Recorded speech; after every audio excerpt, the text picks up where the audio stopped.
and welcome to this episode of the Property Forum Chat Show with myself, Nicholas Wallwork. I'm the CEO of propertyforum.com, the world's largest international chat forum, covering property chat from all across the globe. On this chat show, we are going to be covering successful commercial conversions. That's different types of commercial property converting across to residential. And my guest who I'll introduce in a moment is Ranjan Bhattacharya, and we'll be talking through all our kind of tips and tricks and experiences, not only in the current market, but also how to do commercial conversions and the different types of commercial conversions available. So let me just talk you through some of the agenda items today. We're going to be looking at the key advantages on offer with investments into commercial property.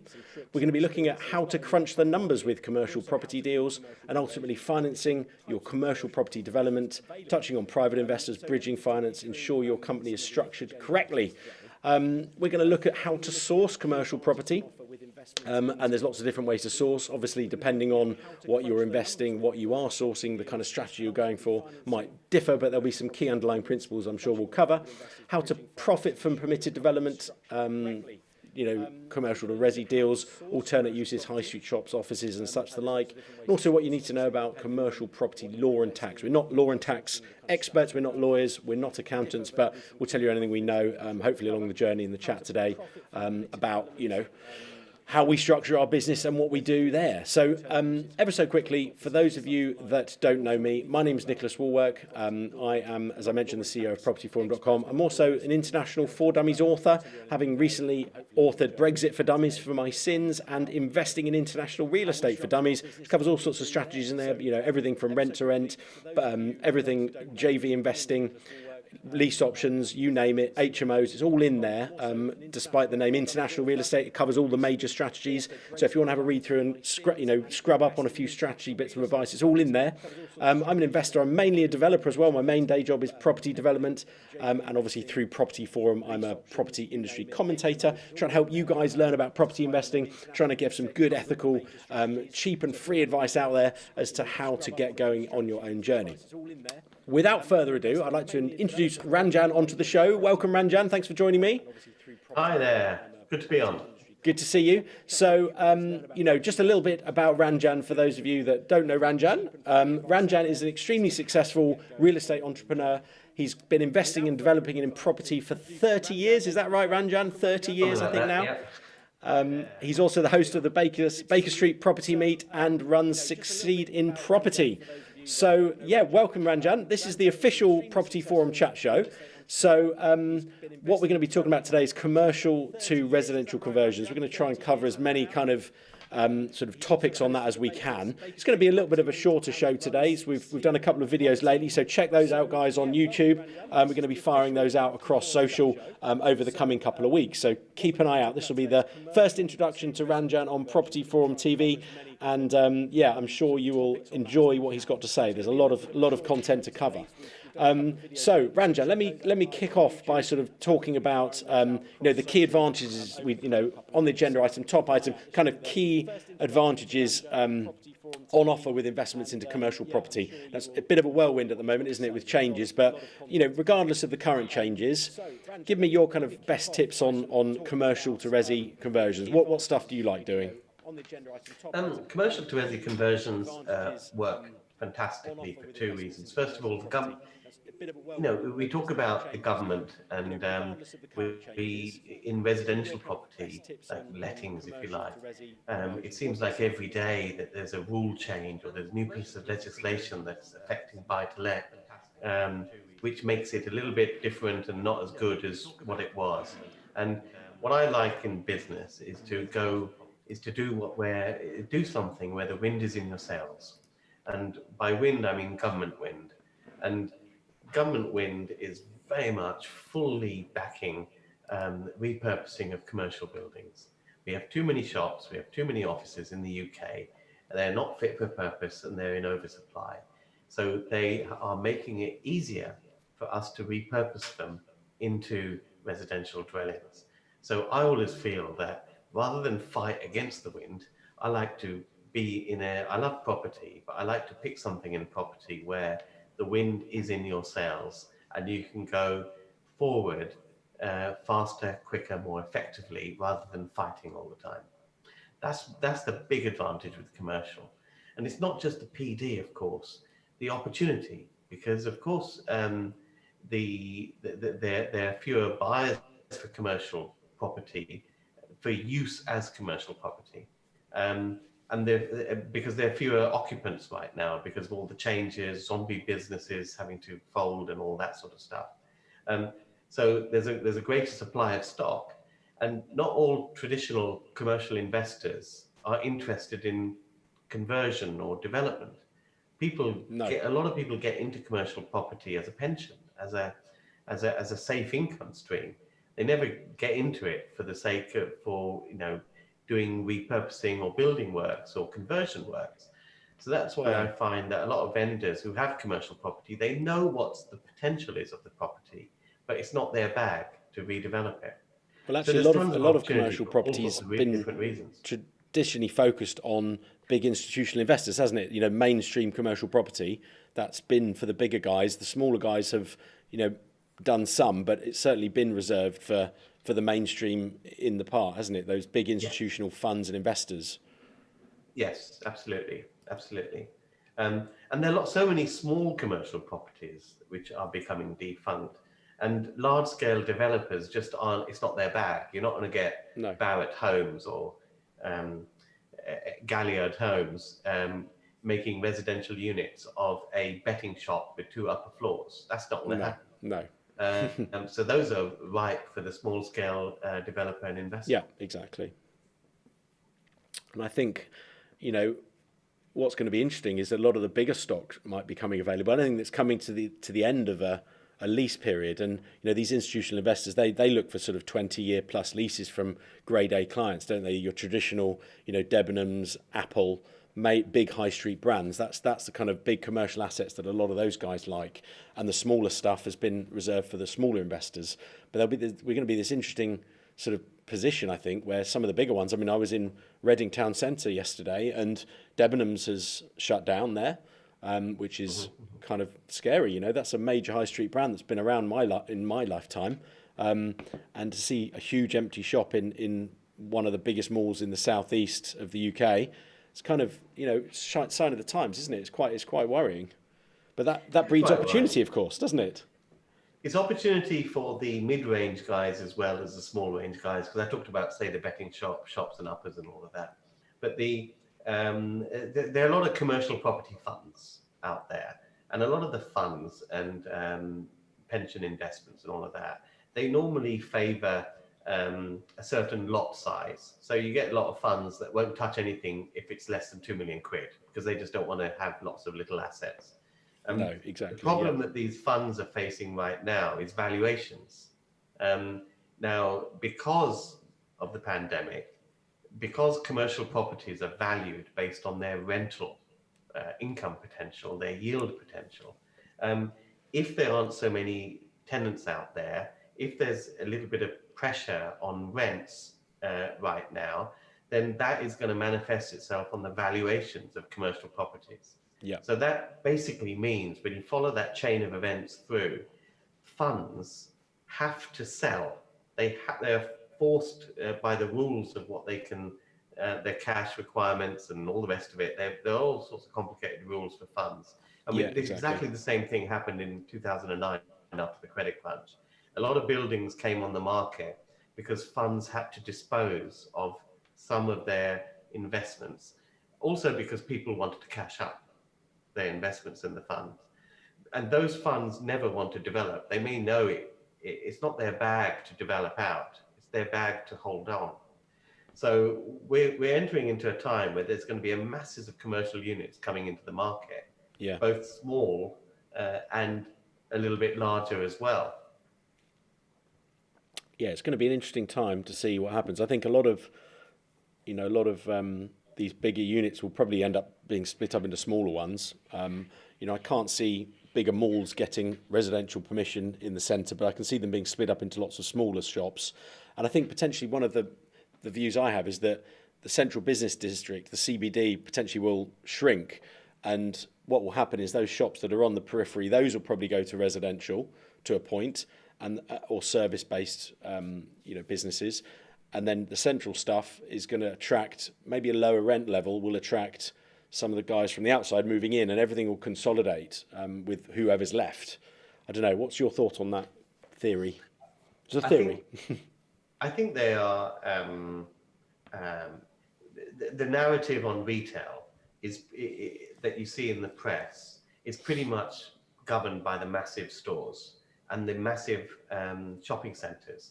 Like Into has collapsed. I mean, they were valued at billions of pounds just a couple of years ago, and now their share price, I mean, they've gone into administration and all of that.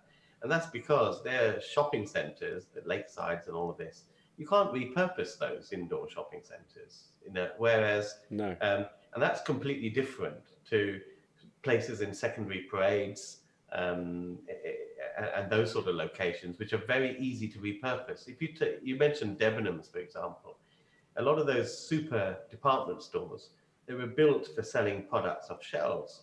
So they don't have windows. They have very large floor plates, only with a little window at the front.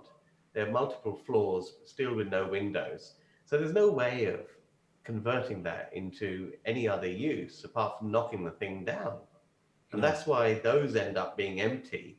And also those tenants in those places know that the landlord has no other option. So that's why they're putting downward pressure on rents.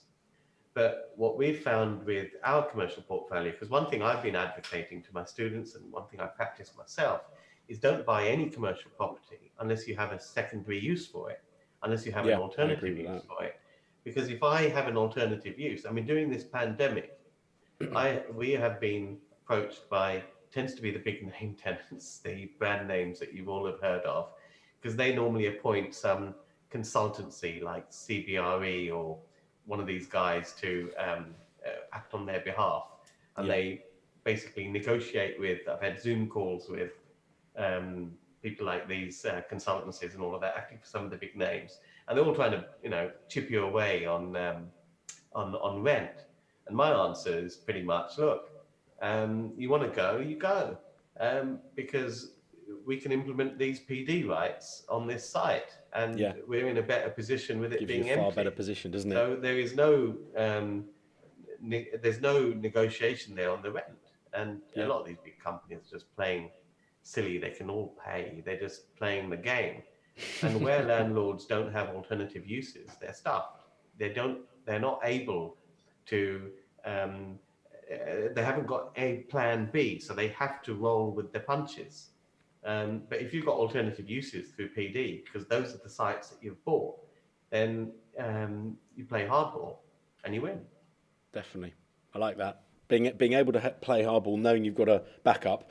I mean, I think that goes with any kind of investing, not just commercial property or commercial conversions, is having multiple exits potentially. And when I look to do my commercial conversions, I'm looking for at least 2 exits, whether it's a let to a housing association, professional lets, whether it's different kind of clients, whether it's corporate lets, whether it's short-term accommodation, serviced accommodation style, if the planning allows for that, or indeed a resale model of the end units.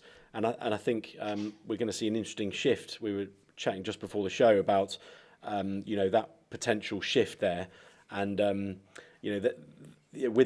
was with the 37 square meter minimum size requirement coming in now for the PD rights. That's something that they've announced this week, and a good time to bring it up. But ultimately, that will mean that the micro studio market will not exist anymore. And I totally support the legislation to the point where we don't want to start, allowing people to build 10, 12 square meter units. But my view and what we build is sort of 20 square meters and above. That kind of quality studio is much needed in the marketplace. Remains to be seen when that comes in. But everyone's rushing to get their applications in and get their purchases agreed, subject to these things. And I think that's going to really change that will help stock come to the market a lot cheaper. I think once that is implemented, subject to us all surviving the current craziness of that change, new sites will be cheaper because of it, but then the end value will be cheaper. But then that the whole point of what I'm trying to say here, if anyone is still following my waffle, is that the end value might not be as high a GDV on microstudio as it might be by resale or other means. So that having multiple exit options for me is really important. Absolutely. What are your thoughts on the PD changes, Ranjan, just to get your thought on that at the moment? It's a good thing to have minimum sizes. Yes, what I agree. question is the level that the minimum minimum sizes that they've picked, because the minimum sizes that they've picked are a very, very old standard. And they were done at a time when if you had a TV set, it was that deep. Everyone had Yeah, well, that took up half the room. Bookshelf collection. Sorry. That took up half the room, didn't it? The TV. Exactly. And then you had your bookshelves, you had your VHS cassettes, you had your LP collection and all of that. People don't have all that anymore. True. Space requirement has come down. Furniture's got better. Design has got better. We've built one-bedroom flats which are 30 square meters, which work very, very well. We've built studios which are 20 square meters and work very, very well. And when I say work very, very well, how am I judging that? Well, we rent them pretty much, and our renewals are high. We do this in London, and in London we have 60%, more than 60% of our tenants that renew after 12 months, which is London is a transient market. In other areas of the country, you will get higher than that, but London is a very transient market, and we have plenty of people that have been with us 3 years, 3 years plus. So I judge that. What I see is there's a demand. We don't have a problem with voids; they're easy to let. And the other thing is, we want to deliver affordable housing. How do you get affordable housing? You cannot get away from the fact that a property costs a certain amount per square foot, and that determines the price of the property that you pay.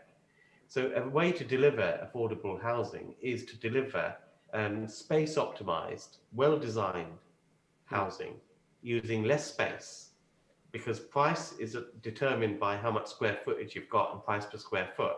And that way you can deliver a great product and at a price point which is affordable. Space has something to do with delivering affordable housing, and I think they've missed that. They missed it completely, haven't they? They're completely out of touch with the times, and again, it's just a frustrating situation, but we can battle on and make our voice known as best we can. Seema is asking, how do we make money from commercial property in the current climate where shops are closing down? Well, it's quite a generic question, that, isn't it, Seema? But how do you make money, Ranjan? Bit of an easy one. Well, not an easy one. Not always an easy one to make money. Because it's a lot of hard work. Say that again? It's not always easy to make money. It's a lot of hard work. Anyone that thinks that property investing is easy should go back to work 9 to 5, I think. Well, anything is everything involves a little bit of work, but got to get to educate yourself, get to know what you're doing, get a good team around you, and kind of make it happen. But nothing is straightforward and easy, but it can be a lot of fun and highly rewarding. But to answer that question, it is about there are more shops available right now.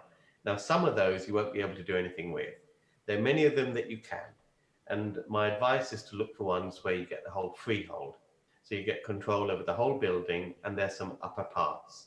Now, what do I mean by repurposing? Well, I'm meaning at the moment we have a permitted development right to make 2 flats in the space above a shop under Class G. Now, we've just been talking about minimum space standards. The minimum space standards do not actually apply to flats above shops. The minimum space standards, according to we don't know the full details. The government have issued a press release on this, but they haven't issued the legislation.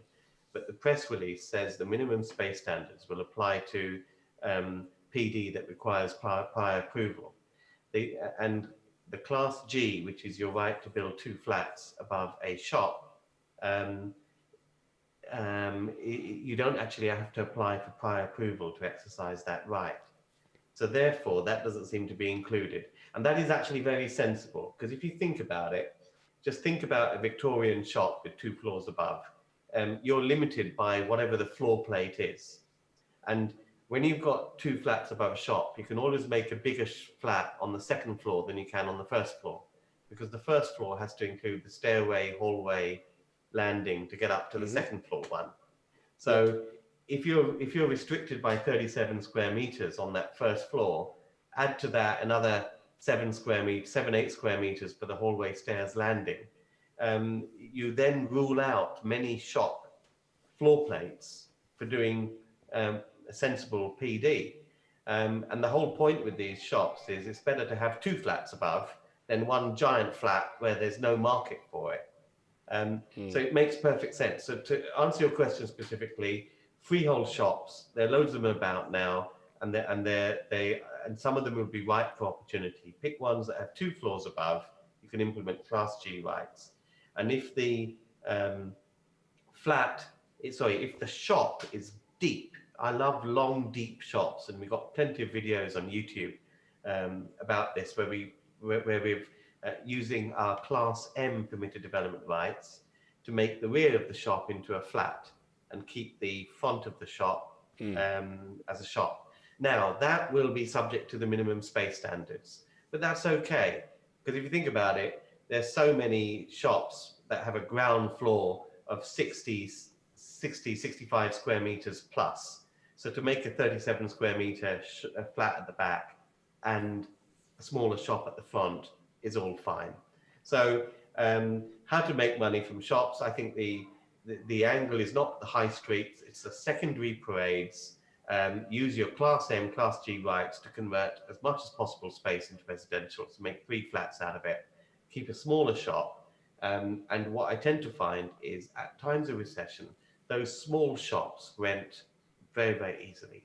A lot of people in recession want to set up businesses. They're going to get made redundant. They want to set up businesses. One of the deals that I've just been involved in, I was an investor in actually. So she's made a flat at the back. We've actually got it on YouTube. She's made a flat at the back of the shop and sold it. And the front of the shop has been bought by someone who's setting up a juice bar, shakes and all of that. Now, the shop as it originally was too big. It was too deep for anyone to make use of. So it's the best use possible to make the flat at the back, a nice 1-bedroom flat for someone, and a smaller shop which aims at service sector businesses, products that you can't get off the internet, and the clientele for those customers, those businesses are within walking distance. So it's basically a textbook let of that smaller shop. Yeah, that's a nice model. I've got Yogesh asking a question here online. So thanks for the questions. If anyone there's watching, of course, please fire your questions into the chat. We've got the chat going on the side of YouTube here. It's live. If you're watching this back on replay, whack your questions in the comments at the bottom, and myself and Ranjan will jump on, no doubt, and try and answer those for you. So yeah, Yogesh is asking here, do you need planning to split a large shop to smaller shops? I know you can fit 2 flats above shops, so if you can split it, can you put the 2 flats per newly split shop? So can you split the large shop into smaller shops? Not yes, so you know. Yes, you can. You can split a large shop into smaller shops. You can also split an office into separate office suites. Okay, so all under PD. Split that into 2 without any PD. It's permitted development in that you do not need to ask anyone's permission. So you don't need prior approval or anything like that. Okay. And I've got an interesting question here from Scott Elliott. Thank you for your questions, Scott. Keep them coming in, guys. Anyone that's on live, I'll try and get these questions up on the screen. So Scott says, this is an interesting one. Speaking to my dry cleaner, his business is now dead. 85% drop in revenue.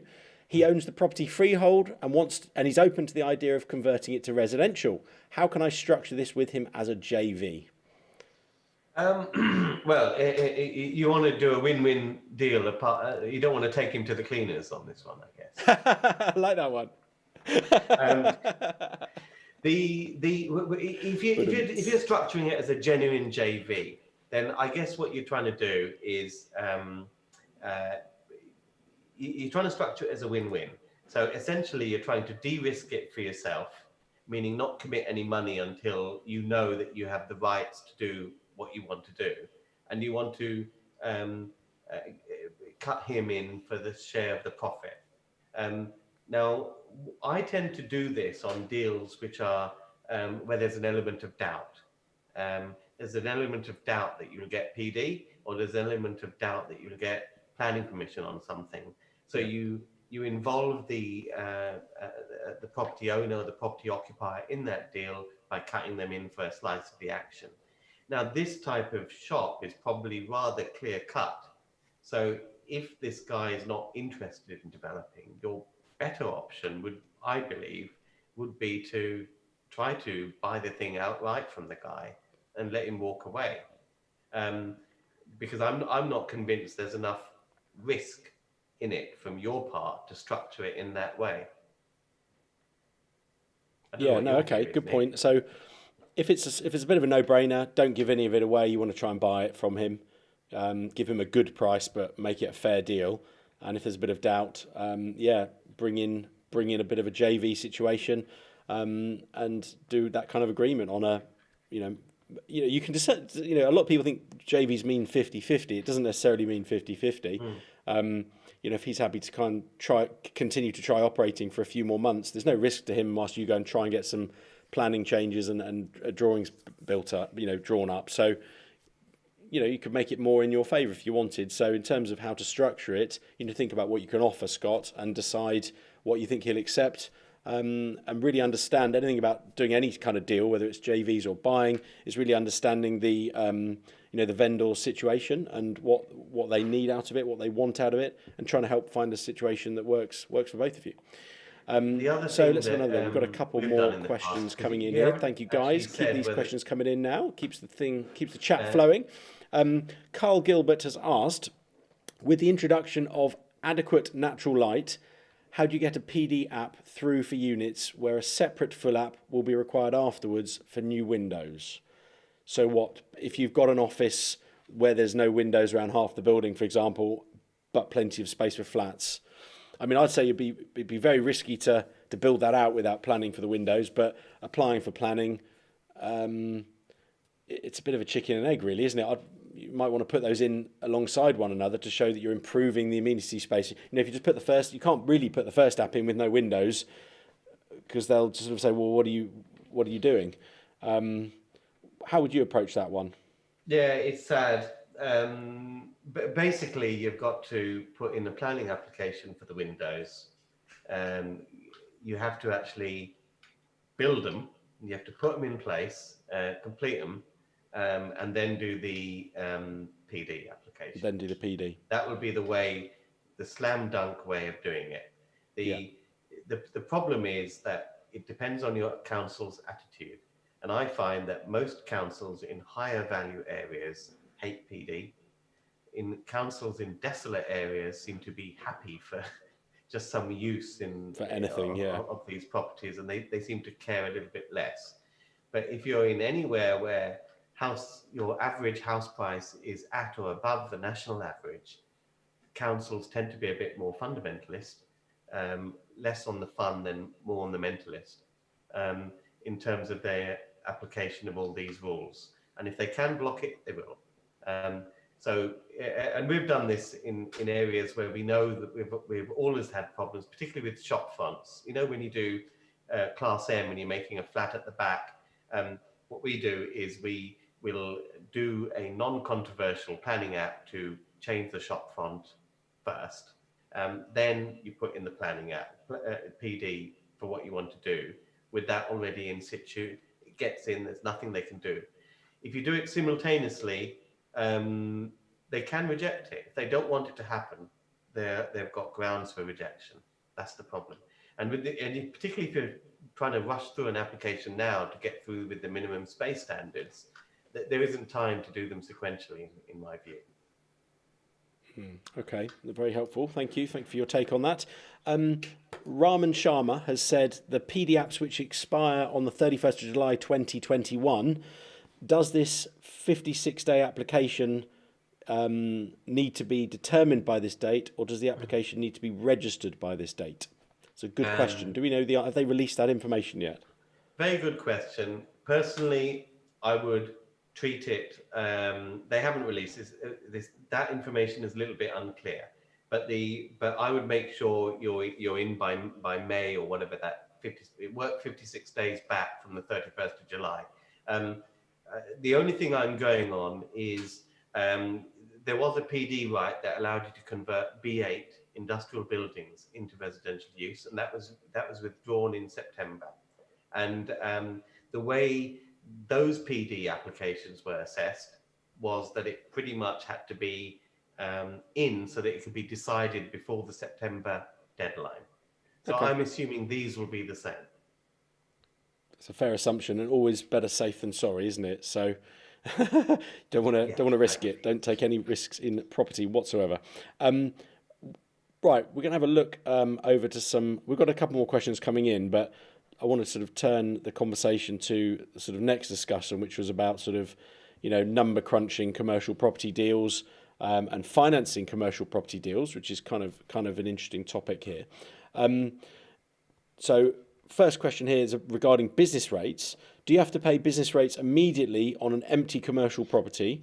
And are there any other hidden costs or taxes to factor in? This is from Laoth. Thank you for that question, Laoth. Online, pre-registered questions. You can always do that when you sign up on the landing pages and on social stuff. But, if you've got any more questions now, we will prioritise the live questions. So keep them coming in. So business rates, presumably we do zero rate those for a period of time, don't we, Ranjan? And provided the previous owner hasn't already had it on a period of rates relief.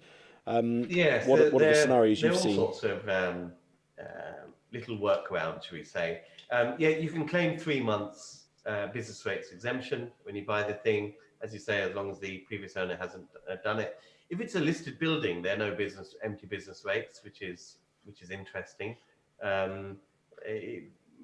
You can do Class G on a listed building, but you can't do some of the others.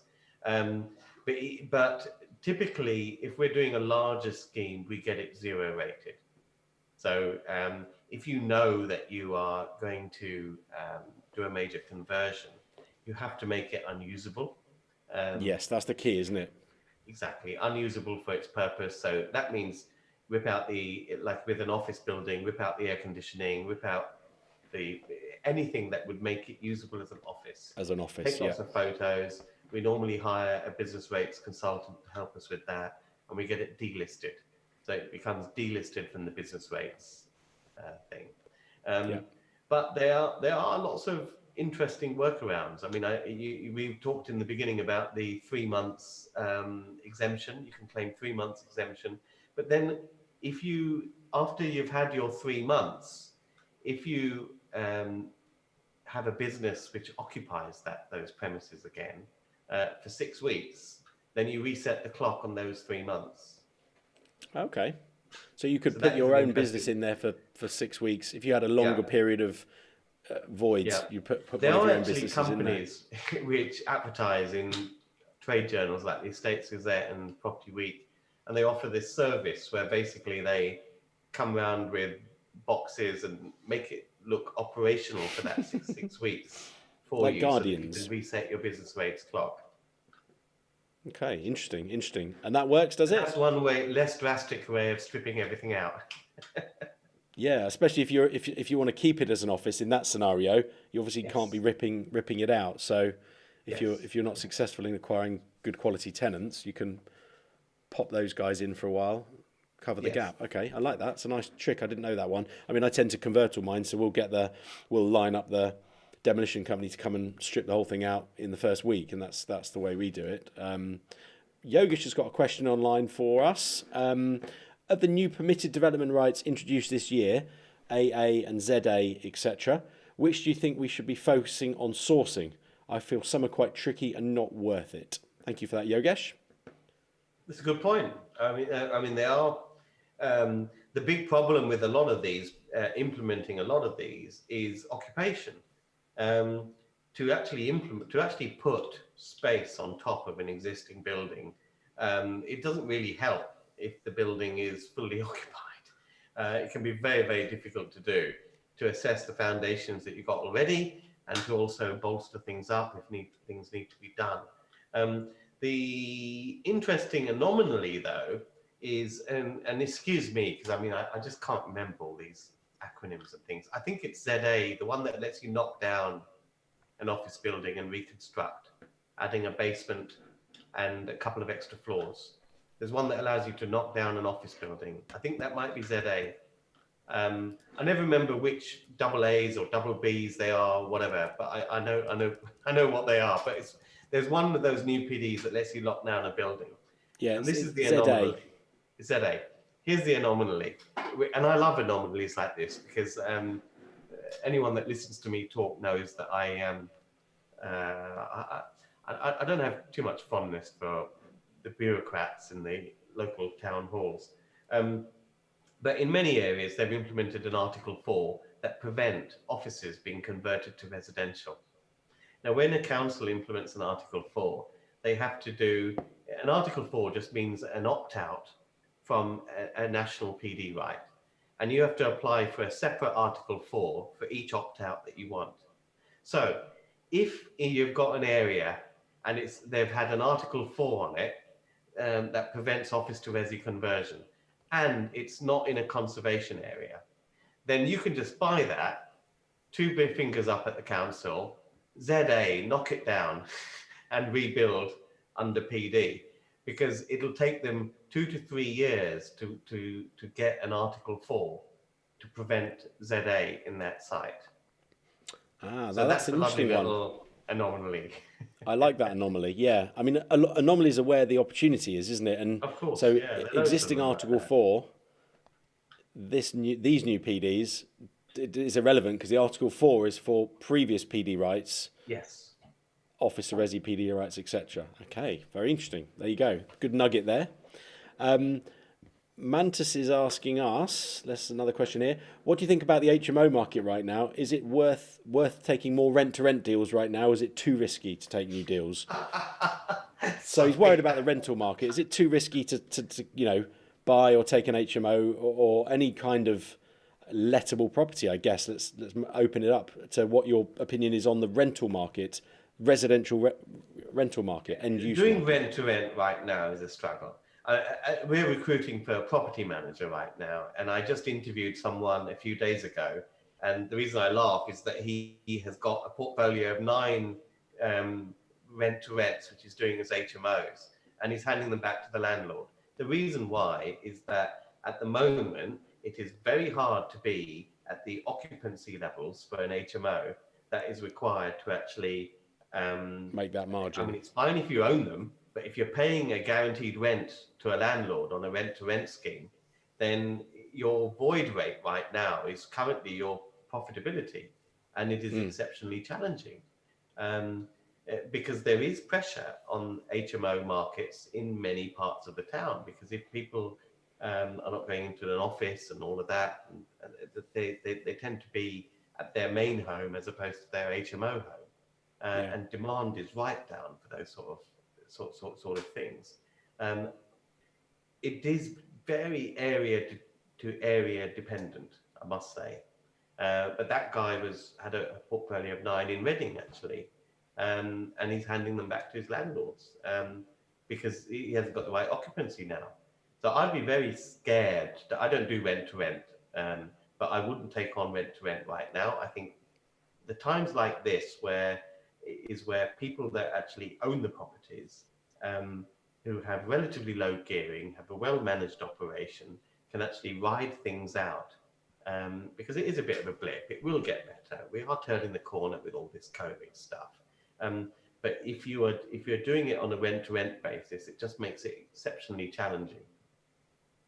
Yeah, no, I agree. I think it's the whole point of rent-to-rent is the landlord's getting his mortgage and some costs and a bit more, for his times, and you're working on a much smaller margin, and that's the management margin of managing those sites. So, there might be areas where it does work, but I think you'd need to be extremely careful to pick an area that does have really good demand, that isn't oversaturated, that's got some good opportunity for HMOs. And exactly. Reading, we operate in Reading, we've got loads of them, and our occupancy is still very high. over 90% comfortably. But we're landlords and we own our own letting agency, so we can kind of beat these kind of rent-to-rent guys in Reading because we own them and we are better probably at marketing and presenting them and showing them around in a timely fashion. So, it's still an opportunity It is if you're very extremely area well dependent. prepared. I mean, I've got one guy that I work with who's got an HMO which is doing very, very well because it's right by an Amazon distribution center. Right. Okay. Yeah. Crazy, That's a good example. It might work. Yeah. So it's very area dependent. 100% agree with that. Good stuff. Okay, brilliant. So how do you assess commercial property, i.e. whether it's financially viable? And can you give us some examples? So Ravinda there. So how do you, I guess, value your end product? Are you working off an investment valuation on the income? Is that your primary goal with your conversions? Or are you looking at, are you more of a holder, a seller? So you're looking at the resale value of your units. There's multiple ways to calculate the end value, which I think is ultimately whether you decide whether it's viable or not, don't you? The end value, we are typically holders. So ultimately it's GDV. So the GDV has to be, and that's the starting point. And then it's what you can rent those units out that you make out of it. So I work out the GDV first, optimize the rental income from the units that you want to create, and then work your way backwards. So and to determine what that property is worth paying for me. I don't try to do comparables because I find comparables very difficult with commercial property. Very few are the same as any other. And there are too few comparables in a given area for that sort of thing to be meaningful. So I always work on what's it worth to me. And I think that's why I'm relatively successful at auctions. About half the stock we've picked up have been from auctions. Oh, right, okay. Because I kind of work backwards. So I kind of put a lot of effort into keeping up to date with the angles and opportunities for getting the most out of the site. And ultimately, if you've got a better plan for a building than someone else, then you're going to realize a higher GDV for that property. So it'll be worth more to you with your plan than the next guy. And that allows you to pay more for it, but still make your margin. Yeah. Because ultimately, you only win if you buy at auction, if you pay the most on the day. Yeah, so either you're a mug or you've got a better plan. You've got a better plan, yeah. Or you don't know what you're doing. Got the property. I think you make your money when you buy, don't you? Ultimately, as you say, the GDV is going to be what it's going to be based on your plan, and hopefully you can beat other people at buying by having a better plan and a better way of developing and maximising, sweating the asset. But ultimately, you make your money when you buy because everything else is going to be the same, how accurately you've calculated it. You buy it cheap, you make more money. Ultimately, when we... what I tend to find is it's all about we're doing stuff to the property to get an uplift. And when we refinance against its GDV, I'm looking at, I don't really want to borrow more than 60-65%. And I don't really want to have more than 10% of my money left in the deal at the end. So I'm looking at the uplift in value from the development work to cover the equity the bank wants from me for the end refinancing. Yeah. So you can get as much of your money out on the refinance as possible, leaving the equity they need left in. That's the dream deal. And then that's, that could be described as a no money left in deal. We wouldn't call it a no money down deal because we would get shot down. But, that's not the right phrase to use at all. It's more little money left in. None or little money left in is the aim of a refinance after a lot of development work, for sure. I mean, to tell you, virtually all the deals that I've done could be no money left in or cash out if you went for a higher loan to value and mortgage product, but that usually comes with much higher interest charges and all the rest of it. Sure. because I prefer the 65% lending, because you get the most competitive lending rates, which allow you to make more cash flow, which is better long term. Yeah, better pensionable income, and helps you ride the buffers that we're seeing now as well, potentially. Yes, definitely. I mean, you might argue that you get more money out and go and do more sites with that, and that is your buffer. But yeah, you don't want to over leverage on everything, because you'll be overexposed in tricky markets. I think no, you raise a good point, Nick, and I think the people often ask me, what do I do and all this sort of stuff, but it's what I do is not necessarily what you should do, because what I did when I was 20 is also quite different to what I'm doing now. I mean, when I was 20, I had tons of interest-free credit cards, and everything was 100% mortgages, and Yeah. I spent money, maxed out on all those credit cards, because at that stage you're growing fairly rapidly, and you at a certain age also you can take more risk. But when you've built up something, there is just no logic to putting the whole just risking the whole lot and taking a huge amount of extra risk. So people's attitude to risk should rightly change as they progress in their journey through property. So my attitude now shouldn't be yours if you're starting out and you're 25 years old. No, If it no, was, that's a really good I'd point. be deeply disappointed. Where are you in your life, and what's your risk profile? Before we get on, we're going to move on to some property sourcing in a moment. So if you guys out there have got any questions on property sourcing, please do fire them into the chat on the side of YouTube. We are looking at those now. I'll bring some up on screen if I can use the right keyboard. Yeah, we've got your comments coming here, guys. So look, we do see your comments. Thank you for those. We're going to get to a few of those in a moment. Don't forget to subscribe to the channel if you're watching. Property Forum TV.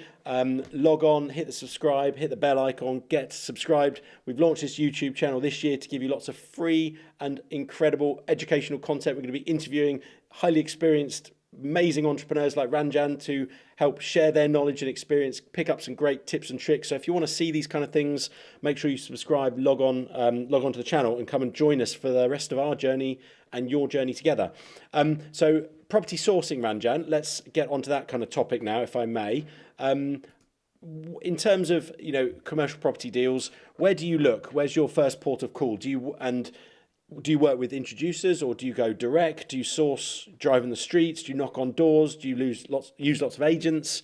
What are your kind of top three tips for sourcing these kind of commercial deals, please?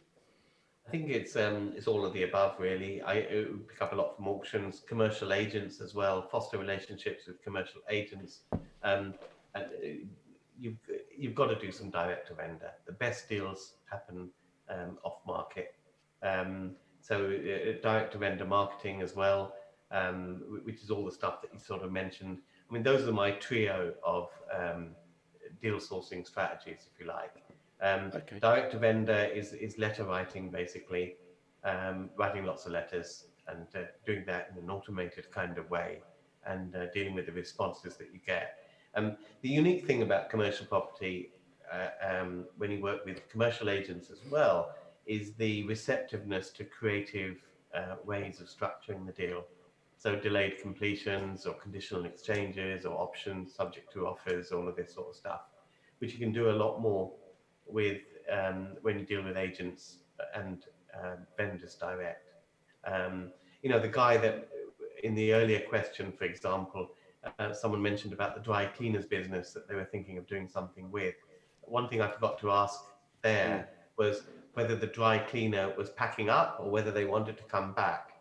I've done some interesting deals with vendors of shops where the deal is that they've basically got too much space, and the deal is that they will come back to the shop, the smaller shop, and have it on a considerable rent-free period and a cheaper rent as tied up into the deal, if you see what I mean. And they get cash release, if you like, by selling the freehold to you, and you've had the upper parts.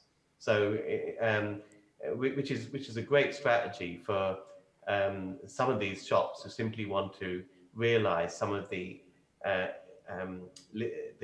cash that's tied up in the freehold. They don't want such a big shop anymore, but they still want to trade. Um, and these sort of deals you'll get through direct to vendor marketing as well. Yeah, no, I like that. Okay, good tips there. And it goes back to, understanding the vendor's requirements and then finding a solution. Like you said, options, delay completions. What do they want out of it? What's their dream situation for their property? And then you can try and solve that. It's problem solving, isn't it? Property. If you're a buyer, if you can solve their problem, you can make a deal happen in the interest of both parties. Tell me, I'm interested to know a bit more about your direct to vendor. I mean, when I go sourcing, I go direct to vendor often, and I'm knocking on doors. Or I'm seeing empty buildings. If I'm seeing empty offices, I'm looking up on land registry. I'm knocking on the neighbours' doors. Do you know who your neighbour is? Because often the neighbours will know who it is. If they've had a leak in the past, or they've had an issue, or they've been friends or colleagues with people next door, they might well know who owns it. So I do a lot of physical door knocking. We also work with a lot of commercial agents.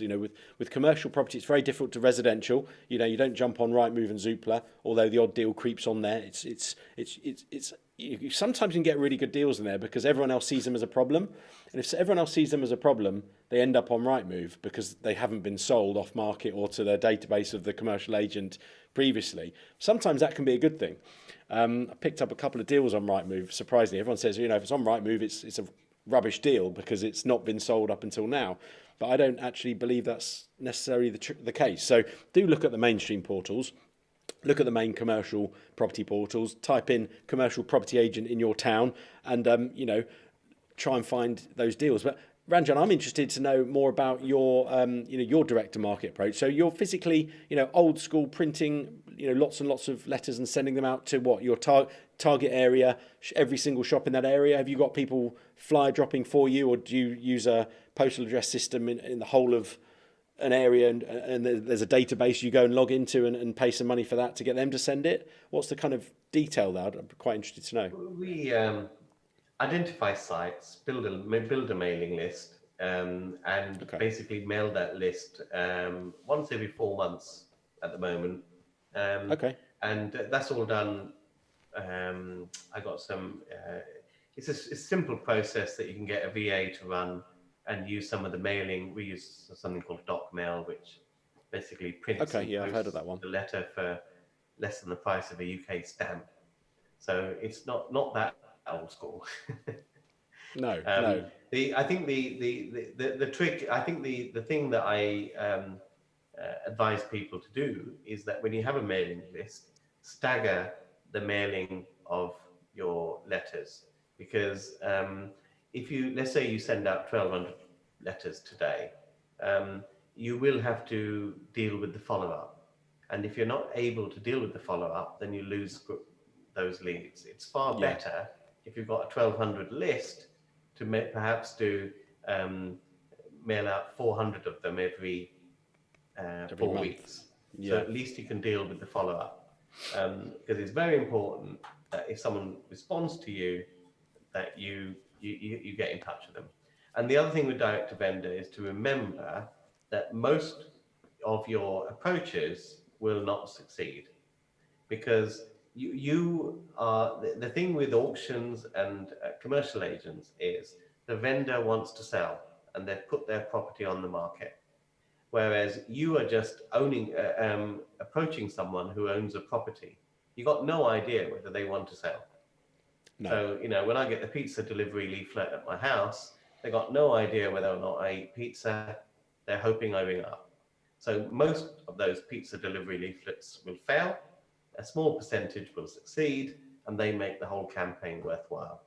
So with direct to vendor, you've got to get pretty used to dealing with the fact that most of your marketing will go unanswered, and a lot of the people that respond will be simply curious, because a lot of people simply respond wondering whether you're some mug willing to pay above market value type of thing. But the ones that do typically have fit into two categories. They'll fit into one category where they're basically desperate and they're highly motivated. And in recent years, we haven't seen too many of those because of bank interest rates being so low.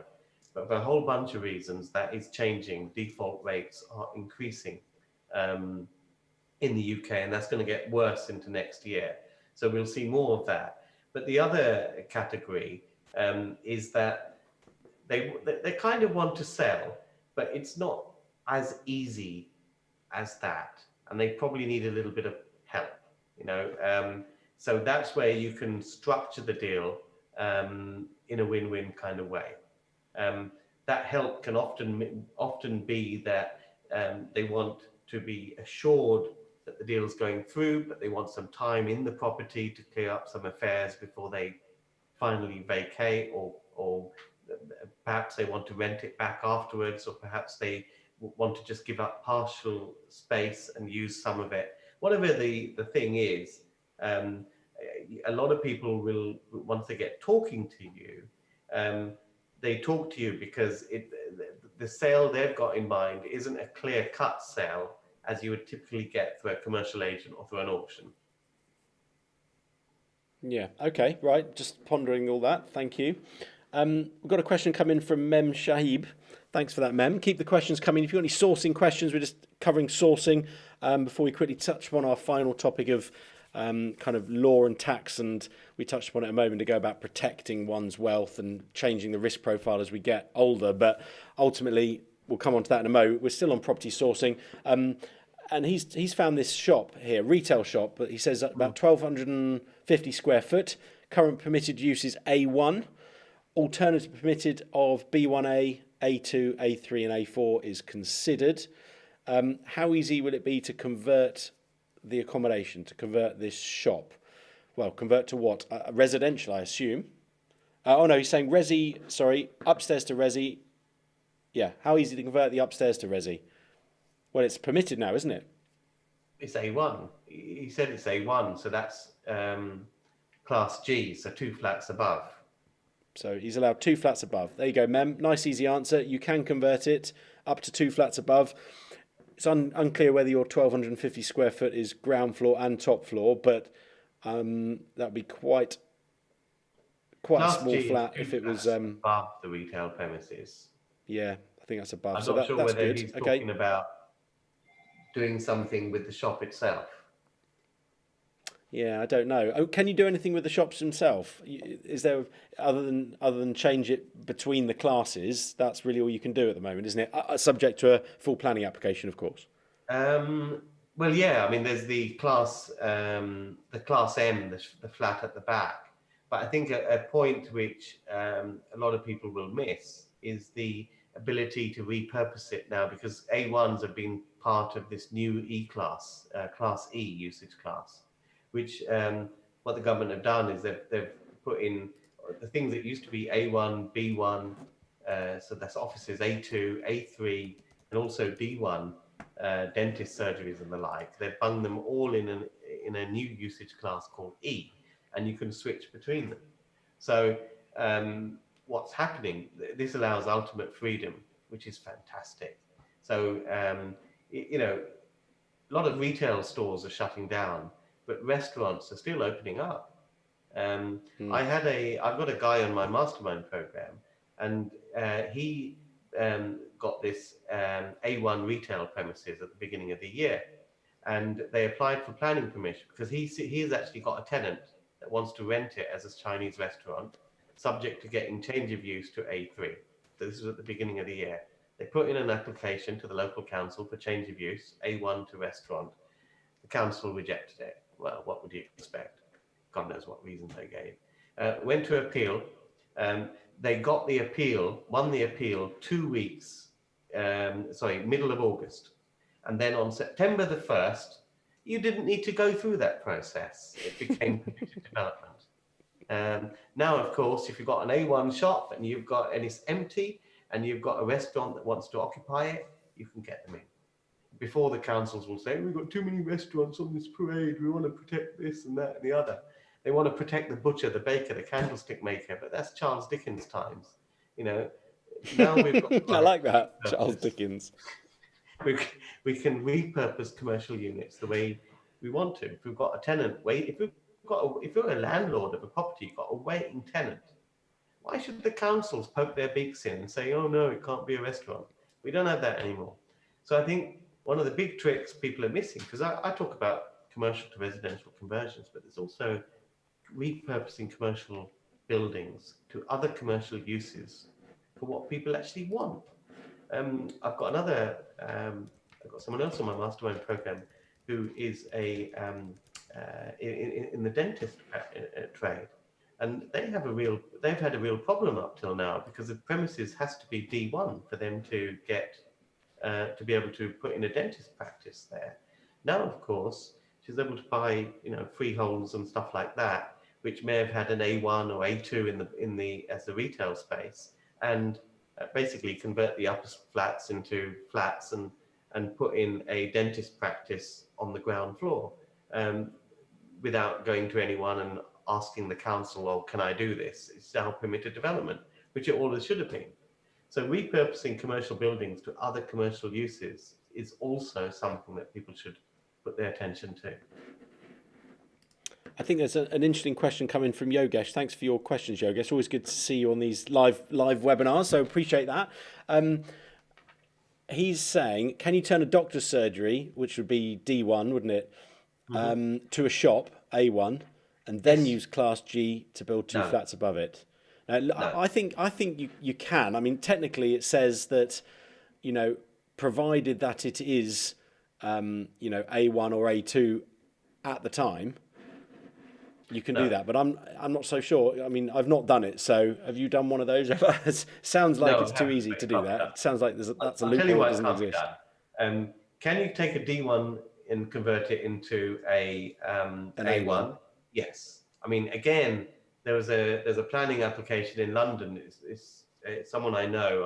I'm not directly connected with it, but it's been through years. They wanted to convert a former GP practice into basically Lidl. They've got Lidl waiting to do it, and the council have kind of rejected it, and now it's PD and it's going ahead anyway.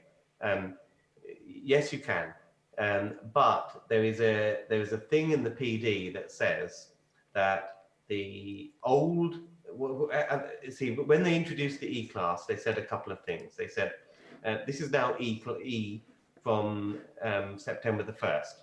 But what they said was that the old PD rights, that's Class M, Class G, Class O, still apply to properties which still apply to the properties as per their usage classes as of 31st of August. So, and those rights apply until 31st of July next year. So, we talk about these old PD rights expiring 31st of July. That's all in that E-class order thing that came out in the summer. Yep, so what they've said is that these are all part of E-class, but if you want to use any of the old PD rights, you have to do them to the usage classes as they would have been on 31st of August this year. So no, yes, you can make it an A1, but you can't make that A1 into sort of Class G flats because it wasn't A1 as of 31st of August. At the time, no, exactly. Yeah. No, that makes sense to me completely. It's a bit like the current PD rules on the office to resi conversions. It had to have been an office at a certain time. You can't get planning to an office and then convert it. You can't convert newly converted offices. Otherwise, everyone will be building offices on the sly to later convert to residential. So, unfortunately, the council aren't quite that stupid. We wish they were, but there we go. Well, I think that's about it for sourcing. I just want to touch upon, as our final topic there, from our agenda, we were looking at the last thing, which is kind of commercial property law and tax. God, that sounds like an awfully complex complex subject. So we're not lawyers or accountants, are we, Ranjan? But in terms of structuring, so law, in terms of protecting your investments from a legal point of view, we're currently, and I think I've got a slide up here somewhere, I'll show you what we do. We've got an SPV for each of our sites, and that's owned by our main development company. So each one of our sites kind of protects one another from each other if there was a problem in one, which touch wood there never has been and never will be. And that protects each site, and it also makes them easy to sell on. It also helps protect us and any investors that invested with us, to protect their money, because it segregates the risk, and it's kind of a portfolio all in itself. And in each of those SPVs will be a standalone limited company. How do you do your sites, Ranjan? Do you have a separate limited company for each site? What's your advice to people looking to get into commercial conversions? How should they structure it from a practical point of view, not from a legal advice or accounting advice point of view, of course? I think it's impossible to give anything generic because it all depends. Of course, yeah. Particularly for smaller sites, and I would say anything sub £1 million, it may not be worth having separate SPVs for each one unless you've got private investors involved in those entities. It also depends what you're planning to do, whether you're keeping it on or selling it on. True. If Yeah, you're definitely. keeping it on, it's better to buy it in a development arm of your business, and then sell it to a subsidiary later on to keep, because of VAT and some tax advantages and stuff like that. I think it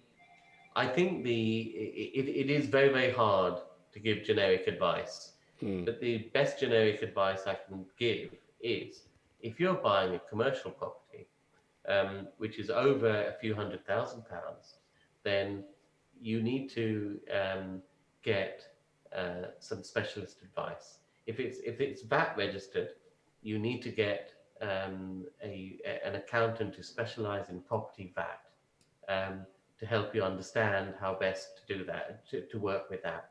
And capital allowances as well. Yeah, I'm going to come on to that in a moment, yeah.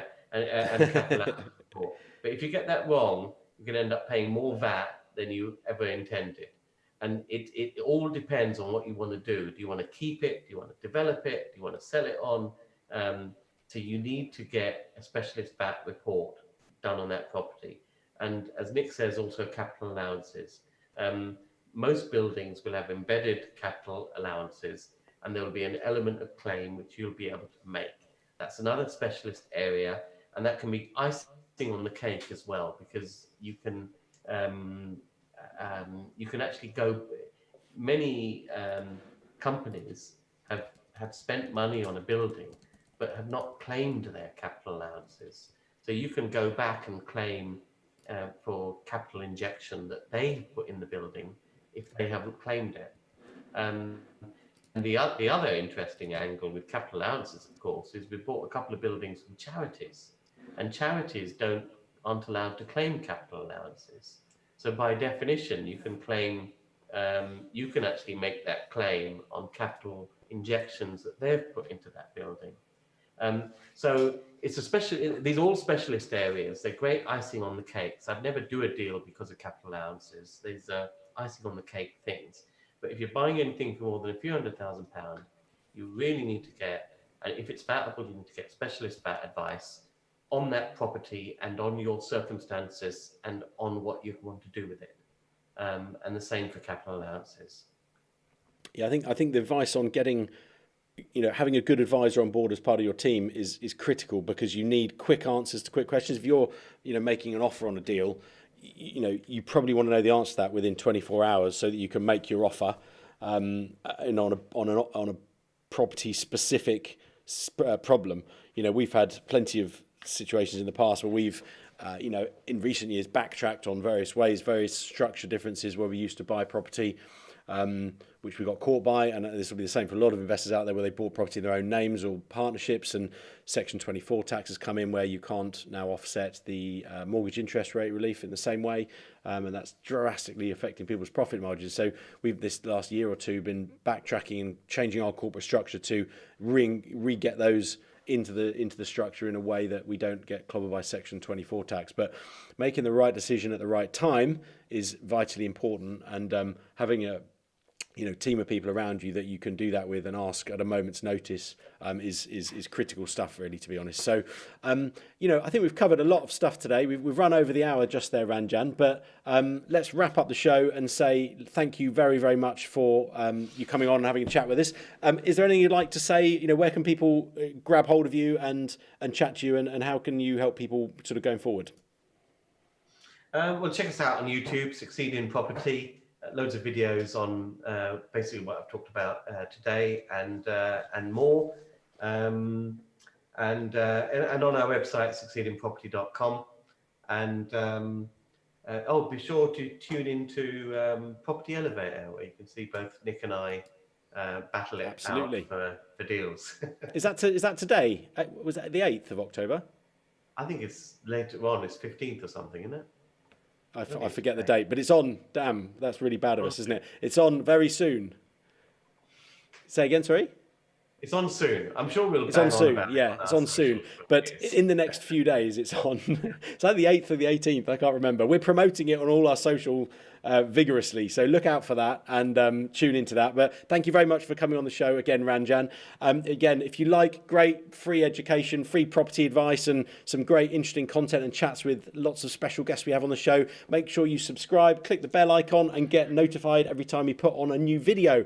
I hope you've enjoyed today's show, which has been all about commercial to residential conversions. Please do join us again soon, and we'll be covering lots of interesting topics around property. Register your questions, and we'd like to see interactivity. Thanks to Yogesh, thanks to Mem, who's come on the channel, thanks to Scott, thanks to Raman. Lots of people have been on there. Ronald Sims, Mantis, thank you guys for your interaction. We really appreciate it. If we can help you again, jump onto the next Property Forum chat show. We'll see you very soon. Thank you. Brilliant. Bye for now.